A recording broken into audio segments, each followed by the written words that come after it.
Daniel Barnett here. Thanks for having me on, Brad. My dog's hunting flies right now. If there's any sound in the background, that's why. It's his favorite pastime, when I'm ignoring him anyway.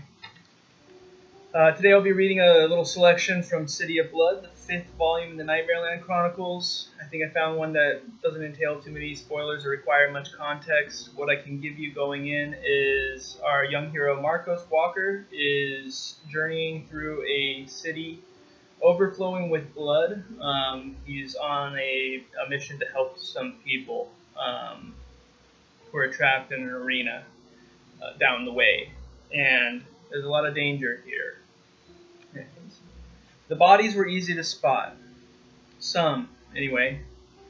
There'd been maybe half a dozen on that first long eastward stretch toward the mountains, but as Lakeview Parkway curved north into State Canyon Drive, the city acquired a suburban streak.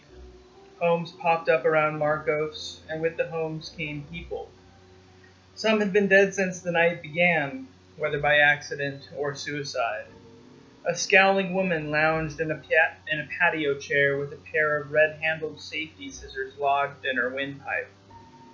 Across the street, a young man lay pinned beneath the front tire of a Ford F-250, his curled, decaying fingers clutching onto the sidewall. Flies blanketed his face. Another man sat at the wheel with his small smile drawn back into a withered grin. The lullaby must have come on the radio while he was driving. Lucky for him, all things considered. Less lucky for the poor fellow whose stomach he'd popped. Marcos remembered the car full of otherworldly bats. There had probably been a body in that car too, unless it had already been picked apart by those hellish human teeth. Did nightmares do that? Devour their owners? His mind revolved between the arena and the auditorium, both locations overlapping, becoming one. Yes, of course they did. Someone had collapsed in a garden and expired there, surrounded by drenched flowers. Next door, a couple huddled beneath the porch awning. They were holding hands. A sodden American flag hung tiredly over their heads. There was no need to wonder what had come of their nightmares. Their smiles had unsealed, jaws locked open around torrents of blood. More blood wept from their eyes and ears, and perhaps other places as well, places that Marcos thankfully could not see. Their bodies were bottomless, overflowing wells tapped into dreaming dark magic reservoirs. Nor were they alone. State Canyon Drive was strewn with the gushing dead. They blended in with the scenery. Here, the contour of a face, there, a splayed hand, a tangled wet braid of hair. Marcos did not always notice them at first, but he never unsaw them once he did. Every glance he took added to his desolation. What if it never stopped? What if Provo and its people went on bleeding forever? Then came a corpse that didn't belong, that wasn't like the others. For starters, it wasn't even a whole corpse, just the top half of one. It bobbed like driftwood in the inlet made by someone's driveway, blood churning around it. The curbs were higher here, the currents faster. State Canyon Drive, once 4 lanes, had collapsed to 2. This detail struck Marcos as vaguely important somehow, but he could not figure out why. He stood in the road's rushing artery, his horror so great that it was a mountain inside him, a wet and soaring Everest whose daggered red peaks eclipsed all coherent thought. It was a man, that much was clear. Eyes wide, mouth frozen in a howl, he might still have been screaming for all Marcos could tell. A shriveled penis floated freely among the rags of his waist. What had happened to his legs? Could they have been cut off? Blown off? No, and no. Not even a chainsaw would have been this messy, and an explosion wouldn't have left that considerable belly so neatly intact. Only one possibility remained. The man's legs had been pulled off, like chicken wings. With dawning amazement, Marcos discovered that he was still standing motionless in the road, and that he'd forgotten all about the gutters. The gutters. That's why it matters how many lanes there are, he thought. 4 lanes means the gutters are further away, but 2 lanes mean His head turned. Up the road, not too far from him, was a storm drain. In the storm drain was a woman, maybe the prettiest woman Marcos had ever seen. Her face was all that showed, but that one small piece of her was enough to change his heartbeat from a rapid ba-dum, ba-dum, ba-dum to a skittering, disordered but-a-wump, wump, but-a-wump. She had big sad eyes and big plump lips, and skin so creamy soft it was a wonder it didn't run off the bone. More, she was clean. Perfectly, spotlessly clean. Blood lapped all around her black little window to the world, not a drop of it willing to touch her. The woman's mouth moved. She was speaking. How long has she been talking to me from down there, Marcos wondered. Then he wondered why the hell he wasn't running yet. I'll take a moment here. One piece of context that I forgot to mention is that Marcos is deaf. And the answer, he realized, was simple. He was too scared to move. It's not polite to ignore a lady, she said, a pale lump burning in the darkness of the storm drain. Sorry, Marcos said, thinking, a pale lamp burning in the darkness of the storm drain. Apologies.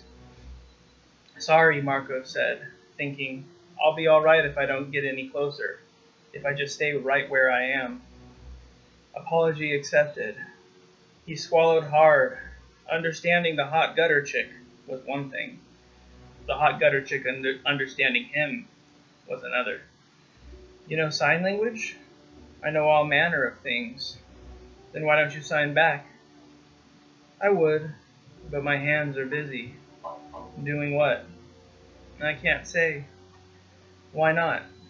It's a secret. She raised one shoulder, revealing a damp and seemingly endless curve of neck and collarbone. It's very wet down here. You see, I'm very wet down here. This was information Marcos would rather not have known. He changed the subject. What else do you know? As I said, all manner of things. Her gaze lifted skyward, and beneath the flirty, fly-trap sorrow in her eyes, he glimpsed something dull and ugly and stupid. It was like spotting a mole beneath carefully applied makeup. The night is an open book to me. Yeah, he said. What does it say? That depends on the time and place, my handsome young friend. Right now it's telling me I'm in fine company. Cool. Want to know what it tells me? What? That you're full of shit. She put on a playful pout. That's not very nice. Well, I have a feeling you're not too nice yourself, based on what's left of that guy over there. His name was Robert Chansey, but I'm sure you already knew that. Was he too big? Is that it? Did you rip him in half because the rest of him wouldn't fit? I had nothing to do with him. He was like that when I got here.